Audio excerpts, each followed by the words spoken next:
podcast called All the Things with Sarah Allen, which I'll link in the show notes if you guys want to listen to it. You have an episode called Ballet Kinda Screwed Me Up. Mm-hmm.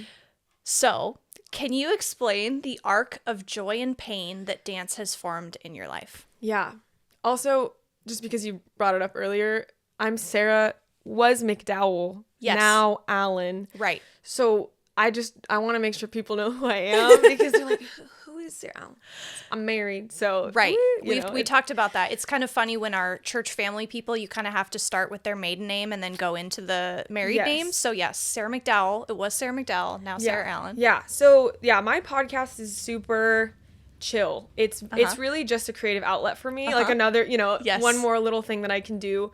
It's not, I didn't even necessarily make it so that people would listen to it. Like I want people to listen to it to get to know me. But yeah, I grew up dancing.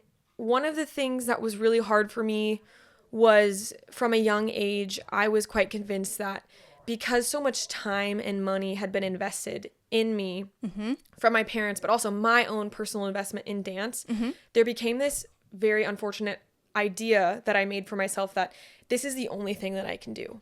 Because if I pull out at this point, everything I've worked so hard for is all for nothing. And that bred this really awful and I would say just more painful reality of not really doing the things that I wanted to do. I remember I wanted to do a musical theater show at my high school, and I held myself back from auditioning. I think I even actually got a role, but I held myself back from doing the show because, I have dance. I have to do this. And what kind of happened from there was I made my identity dance. And I put, here's Sarah, and I equal all this effort and what I can do to perform, how good I am, how many compliments I get. It was very hard to get nice compliments from some of our teachers. So I would do anything to get them to notice me. And that was just incredibly unhealthy as a young, teenager going into my young adult years. This idea of like, who am I? And for the longest time, it was Sarah equals what everyone else thinks. Sarah equals just her performance. And the breakdown of that was, I had a really bad injury, moved home after thinking that I was going to be living in Illinois. But then coming home, I think the beauty of it was, especially back in like 2018 through 2020, those couple of years, the Lord started to reconstruct my life and reconstruct my heart. And it no longer was about, Sarah, you are what you do, but it's, Sarah, you are mine. You are just a child of God, and that is enough. And that sometimes doesn't feel like it's enough. Right. But it is. So it doesn't matter how much I produce or perform, even in my art today, how many likes I get, just all these things that we give ourselves these earthly parameters of value. Yeah. And none of them actually stand the test of time at all. It's not going to matter. It's just, chaff in the wind. Right. And so the beauty of that has been to just be at the feet of Jesus and relearn what does it mean to have value. Yeah, we did speaking of your videos earlier, we'll go back to that. We had an episode where we kind of visualized your journey with dance. I mean, even though it was like kind of actor portrayal kind of vibes, like it was interesting to watch you do that skit, and have that be real for you. I think a lot of times athletes is like, think of college athletes, they get injured, and if their identity is grounded in something like a sport, they feel like their life is over. And especially, if your parents devoted money to it, you feel like you're tied to that as well. I mean, thank goodness your parents come from a Christian background, so they could have the same idea as you of being like, it's fine, you're a child of God. It's not about that. But imagine someone who's coming from a secular household that may not have those same morals or standards that would probably break even faster of, a parent could be chiding them like, well, there goes all the money I spent on your passion, And so I think that that's something important for people to know if they're going through an injury or they come from a household that may not understand as well as your parents may have, of just knowing to themselves that I don't have to be this thing that I spent years on because I have the rest of my life to look forward to something else. Yeah. And I'm not made for that one thing. Yeah. So that's a really important lesson, I think, to connect to someone, whether you are a Christian or not, of having the confidence outside of an injury is important for sure. Kind of in that same realm, for a lot of people, art can be a form of expression and healing as well. So how has your art helped you to process your experiences in your personal journey? That could be your healing from dance, or just, I guess, when you're down or going through the ups and downs of your life. How has art helped you to heal and transform? Yeah. I think back to when I was in college and the stress of life is just piling up, and there's tons of assignments, and I have a job. I've had a job since I was 16. So I've always known that, like, I have this responsibility. Okay, I got to get to work. You know, I'm not getting enough sleep. I'm stressed. I'm trying to make sure I maintain my relationships and volunteer at church and see my family, see my friends from back here in San Diego. So with all of those things at the time when I was still in college, I think back to just moments where I would come home and maybe around like 10 or 11 o'clock at night, it's very quiet and everyone else is asleep. And I get out my painting stuff and I'm painting, and the hours just tick away, and I'm not even aware that time is passing, and maybe the sun starts to come up and I hear the birds chirping. But the whole time as I've been painting or drawing, whatever I would find myself doing, it was just so peaceful. It's almost like the noise of life just gets turned down a notch. And in the same way, I think about worship music just being such a healing thing for a lot of people, including myself, whether that's playing it in the car as you're driving, or, you know, setting the tone when you wake up in the morning. I think those things just really pull on your heartstrings, and that's the Holy Spirit inside of you too. And the part of you that's just needing to be comforted. Yeah. Whether that's like the truth of the Bible and in the gospel, in the music itself, kind of washing over you. Sure. It's so nice. So those are things that I just think about that I love, whether it's sitting in silence and doing art, that's super sweet.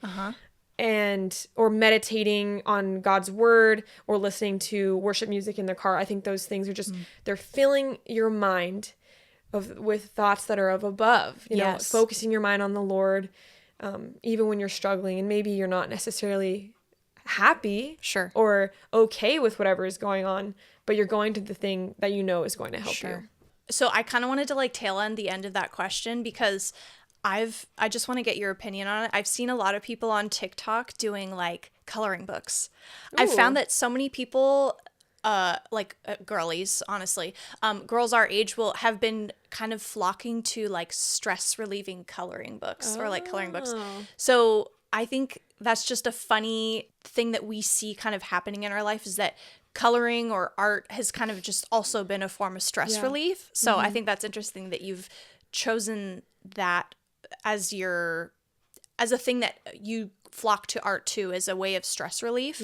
Because I think a lot of people are trying to do that nowadays too, is that even if they don't have a talent for freehand drawing, they're like, oh, I need a coloring book, because that can be something that I can just focus on. I think it's the focus, like focusing on one little square. I'm going to color in the square. I'm going to pick the color. That's all that matters, because your brain's just going to, what color am I going to color the square? Okay, I'm just going to color in the lines. And then you make a picture at the end. You're like, wow, that took me 6 hours and I didn't have to think about the stresses of life. No, I think that makes sense. And there's definitely, I would love to get into art therapy one day. I think so. I think that's kind of what these people are experiencing. Okay. And art can be therapeutic in the process. So to get messy, to have like, this is a red pencil and that's all it can do is red. Yeah. Like this isn't an iPad. This isn't like all tech and stuff like that.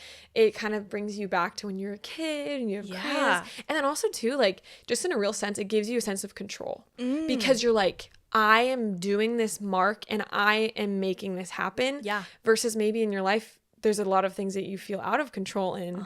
So it brings it down to like, you know, and this is just the one thing I'm doing. Yeah. I'm coloring this little circle red. Yeah. And I think that simplicity is very therapeutic. And it kind of brings a finality too. I think that a lot of people might be afraid of accepting is a finality. Like you're saying, it's a red pencil and I can't hit undo on my iPad. Once I color it, it's done, but I can do little things to fix it, but it's still going to be there. Yeah. And I think that's something that's healthy for us to kind of accept too when we do art, is the finality kind of thing.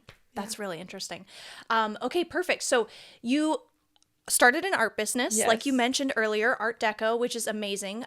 Can you tell us a little bit more about it and explain your passion behind starting it? You said that a little bit, but you were commissioning art pieces before, and then I saw you transition into this art business. So can you tell us a little more about where that mindset came from? And then maybe you can tell people what services you offer and how they can get involved with that. Yeah, thank you so much. This is super cool.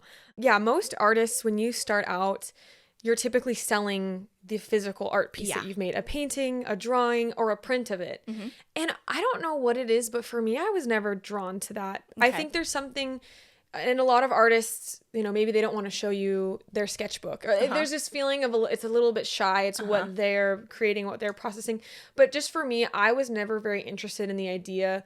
I wanted to sell my art, but I was more so doing it out of, that's what everyone else at my college is doing, and I should probably do that. Okay.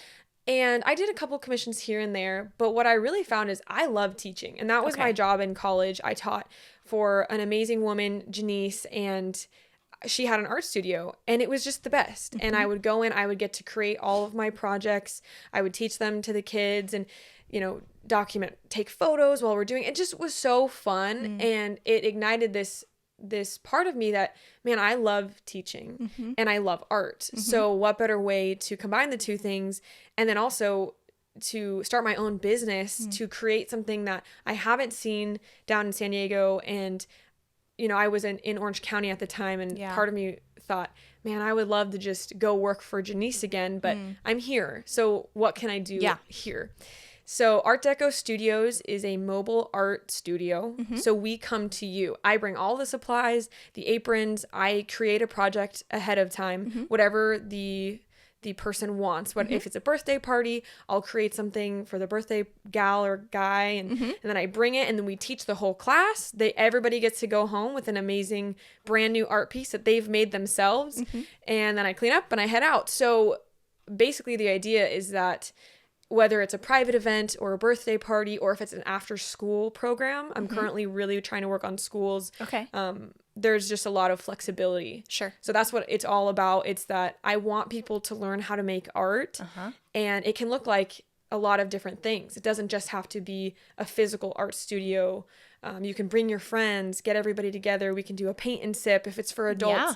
I'm also currently trying to network and communicate with a lot of elderly retirement homes. Oh, amazing. Because those people, they need amazing opportunities to make art and connect with each other, because I do think that art is a very social thing. Totally. When you have a room full of people, it takes the pressure off of your own perfection. Yes.